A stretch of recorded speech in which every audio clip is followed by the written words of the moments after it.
La deuxième partie de votre question, c'est quelles sont la fréquence des réunions.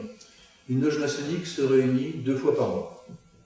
A priori un jour fixe, premier, troisième jeudi, deuxième, quatrième vendredi. Parfois il y a des réunions supplémentaires, mais globalement c'est 2 fois par mois, 10 mois par an. Où en général ça ne fonctionne pas. Ça se réunit en général à partir de 19h30, 20h. Les travaux de l'atelier durent de 20h à 22h, parfois plus quand il y a des débats, mais globalement c'est de 20h à 22h. Et ensuite, tout le monde partage ce qu'on appelle des agapes, c'est-à-dire le repas fraternel, qui va durer de 10h, 10h30 jusqu'à minuit. Voilà l'engagement, j'allais dire minimal, d'une démarche maçonnique. Il faut bien se persuader que ce n'est pas un club service dans lequel on va manger une fois toutes les semaines et où on écoute une petite conférence comme au Rotary. C'est pas péjoratif, j'étais membre du Rotary. Ou à la Lions Club, ou au Kiwanis. Ça n'a rien à voir. Ça n'a rien à voir tout simplement parce que il ne s'agit pas d'assister à un repas et d'écouter quelqu'un venir faire une conférence sur l'usage de la drogue ou l'évolution de la société. Il s'agit d'entreprendre une démarche initiatique qui prend beaucoup de temps. Pas beaucoup de temps dans la semaine, une soirée par semaine, une soirée tous les 15 jours, c'est pas dramatique. Si vous êtes passionné de football et que vous allez voir un match par semaine, ça prend beaucoup plus de temps, mais qui va vous prendre du temps dans la durée. Parce que l'initiation, ça prend des années. Ça veut dire qu'il faut vraiment avoir la conviction de en retirer quelque chose. Je pense que chacun de nous en a retiré quelque chose de bien plus important.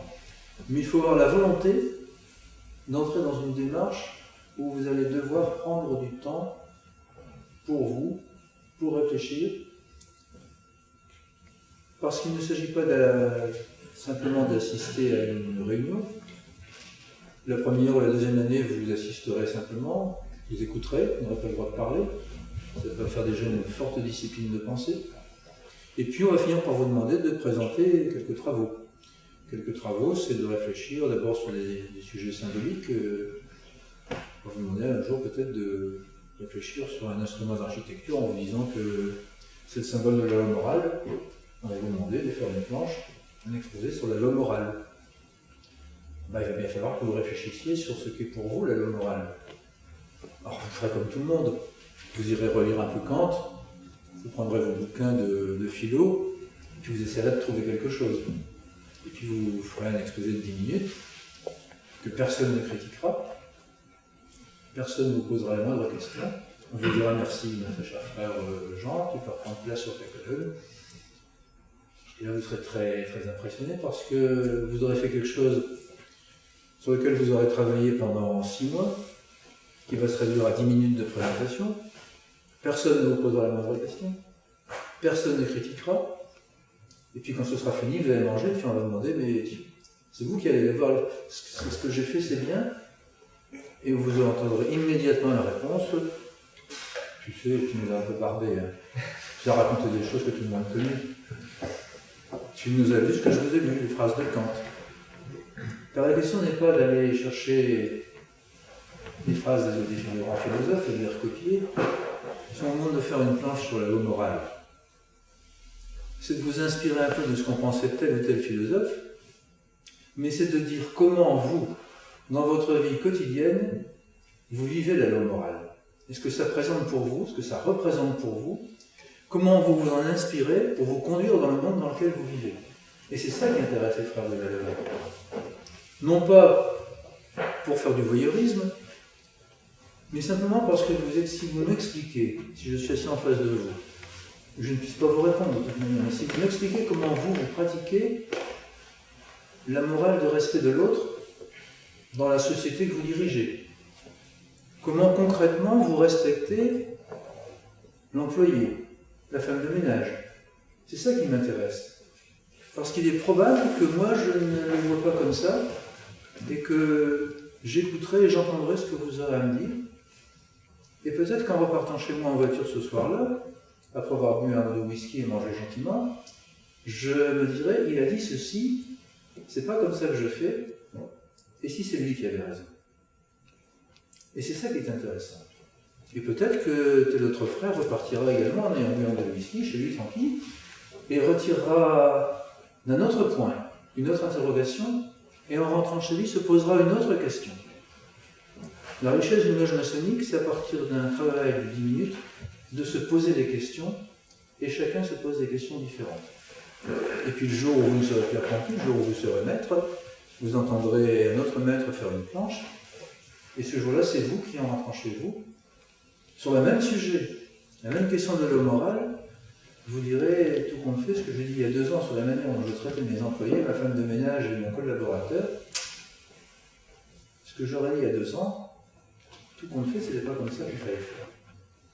Et rentrant chez vous, le lendemain, vous vous direz, si c'est pas comme ça qu'il fallait faire, comment vais-je faire demain?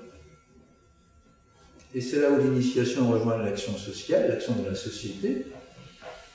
Si vous êtes persuadé par la discussion, par l'écoute de ce que les autres frères vous auront appris, à ce moment-là, il n'est pas impossible que 2 ans plus tard, sur le même sujet, vous changez votre façon de faire. C'est-à-dire que vous vous serez perfectionné. Et ce que vous propose la démarche maçonnique, c'est de dialogue en dialogue, c'est de vous connaître vous-même par rapport à la connaissance qu'ont les autres de la même vision de la morale, de la justice, et de vous perfectionner. Ça prend beaucoup de temps, beaucoup de réflexion.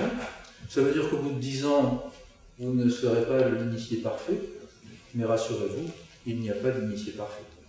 Du reste, il n'y a pas d'initié. Il n'y a que des frères qui s'engagent dans une voie qui est celle de l'initiation, et que pas plus s'ils n'atteindront jamais la connaissance de la vérité absolue, ils n'atteindront jamais la connaissance de l'initiation parfaite, ça n'existe pas. Je vais juste ajouter un petit complément d'information aux 2 modes pour rentrer dans une loge. Il y a un troisième qui s'est développé effectivement avec Internet. Les loges ont créé leur site. Et surtout quand elles sont comme nous à l'étranger, on reçoit beaucoup en fait, de demandes, alors parfois totalement farfelues auxquelles on ne va pas bien plus loin. Mais je pense que c'est la même chose que le grand secrétariat de la Grande Loge de France. Et puis parfois, des frères sont rentrés dans la loge. Après avoir fait une demande directe, et là le président de l'atelier est allé les voir, leur a parlé, et voilà. Là je fais un aparté pour les frères de la Grande Loge. C'est une démarche sur laquelle on est en train de réfléchir, parce qu'il y a une efflorescence de sites de loge, et il y a malheureusement un certain nombre de sites de loge qui ne correspondent plus à l'esprit maçonnique. Ça veut dire qu'à mon grand regret, on va devoir réglementer les sites des loges pour faire en sorte qu'il y ait un cadre précis. Le Conseil fédéral était, je donne un exemple très concret, c'est beaucoup plus simple, c'était vendredi, et un frère du Conseil fédéral, donc le Conseil d'administration d'obédience, a ramené, on est allé taper sur internet, le site d'une loge prestigieuse de Paris, qui présentait son site, la Grande Loge, le rite, sans faire trop d'erreurs. Mais peut-on s'initier en étant une femme? On tape dessus. Ça vous dirige sur le site de la Grande Loge féminine de France. C'est pas trop gênant parce que nous avons une bonne relation avec la Grande Loge féminine de France. N'empêche que l'on fait apparaître sur le site d'une loge de la Grande Loge de France les logos et les caractéristiques de la Grande Loge féminine de France à laquelle personne n'a demandé la moindre autorisation. Ça pose déjà un premier problème.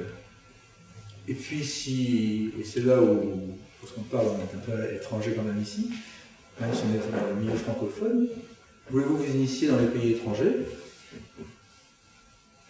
La réponse, et c'est là qu'il nous a fait sauter au plafond, pardonnez-moi l'expression, c'est pas de dire il y a des loges de la Grande Loge de France dans tel ou tel pays, c'est de dire tout simplement, vous pouvez vous initier à l'étranger, il faut vous adresser à la Fédération du droit humain. Il y a peut-être des sœurs et des frères de pas ici, je n'en sais rien, mais ça n'est pas logique. Ça n'est pas logique dans la mesure où il y a des loges. Si vous avez envie de, à partir de ce site d'une loge, vous intéresser à ce qui se passe en Angleterre, au Royaume-Uni, eh bien, la seule réponse qu'il vous donne, c'est pas de dire il y a une loge de la Grande Loge de France. Non, on vous dirige sur une loge du droit humain à Londres. C'est ça qui va être dit. Donc il faut vraiment qu'on réglemente tout ça, d'une certaine manière, en laissant la liberté aux loges sur leur fonctionnement interne, mais en cadrant ce qui peut être dit par rapport à la Grande Loge et au rite écossais ancien accepté. C'est une petite digression, mais effectivement, Les loges font des sites. Certains sites sont très très bien faits, parfaitement cohérents. Je n'ai pas de précision, mais un problème. Et d'autres posent des problèmes. D'autant que il y a aussi cette propension énorme à utiliser Internet pour adresser des correspondances, non pas à un tel, mais à 50 ou 100 personnes à la fois.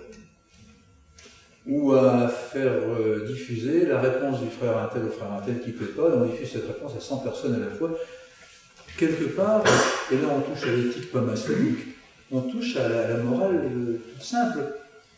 Est-ce que quand vous écrivez, vous n'êtes pas content à monsieur un tel, dans votre vie profane, vous éprouvez le besoin d'informer l'univers entier que vous avez écrit à monsieur Jean Dupont, vous n'êtes pas content que c'est un fiefé coquin. Non. À la limite, vous allez lui dire en face, ou vous lui écrivez une lettre furieuse en disant qu'il vous a escroqué, mais vous ne photocopiez pas votre lettre pour la diffuser aux deux hémisphères. Mais Internet permet d'écrire à monsieur un tel que c'est un escroc, même si c'est pas un escroc, de le faire savoir à l'univers entier. Et ça, c'est un énorme problème. C'est une question purement d'éthique. Ça veut dire que même dans nos loges maçonniques, il y a un certain nombre de frères qui ont du mal à comprendre le respect de la vie privée, le respect de la correspondance, le respect d'une éthique minimale. Là, c'est une deuxième digression. Il y a un gros souci, c'est que nous laissons le monde extérieur, nous laissons les médias, nous laissons le voyeurisme médiatique extérieur rentrer dans nos loges, ce qui n'est pas acceptable. Ça s'adresse plutôt aux maçons qui sont ici présents, mais vous comprenez bien l'esprit. Une loge maçonnique, c'est un endroit qui est secret, pas discret, qui est secret, où l'on peut, dans un cadre qui est fermé, se dire entre nous, sur des sujets philosophiques, sociétaux, religieux, tout ce que vous voulez, tout ce que l'on pense exactement, en ayant la certitude que cela ne diffusera pas à l'extérieur le lendemain. Si on ne s'en tient pas à cette règle absolue, il n'y a plus de vérité possible dans la loge maçonnique, il n'y a plus de débat qui puisse être vrai, tout simplement parce que chacun, se disant que peut-être le lendemain, sa pensée profonde sera colportée sur la place du village, retiendra sa pensée profonde.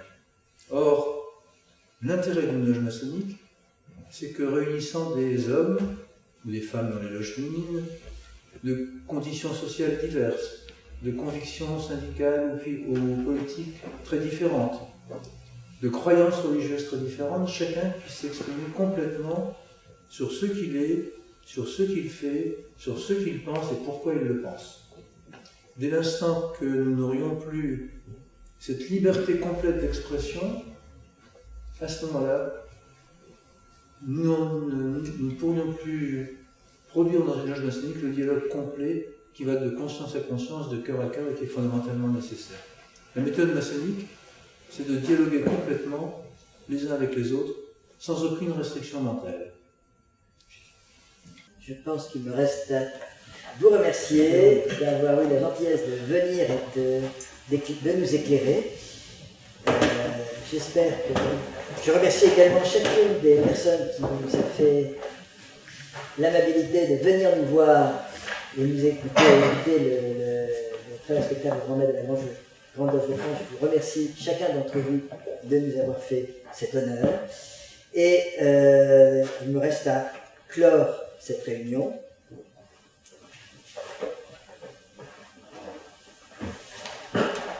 Je suis sûr que tous les assistants feront leur profit de cette conférence. Ils pourront à l'issue de cette réunion avoir des renseignements complémentaires sur notre ordre en s'adressant à ceux des frères ici présents qui se sont identifiés et il leur sera répondu en toute clarté. Mes frères et mes sœurs, nos travaux sont terminés. Frères experts, frères maîtres de cérémonie, frères hospitaliers, veuillez nous assister pour quitter ce temple. Mes sœurs et mes frères, je vous demande de bien vouloir rester à vos places. Nous sortirons dans l'ordre. Le très respectable grand maître, avec le vénérable maître, puis les officiers de la loge, puis les assistants. Je vous remercie.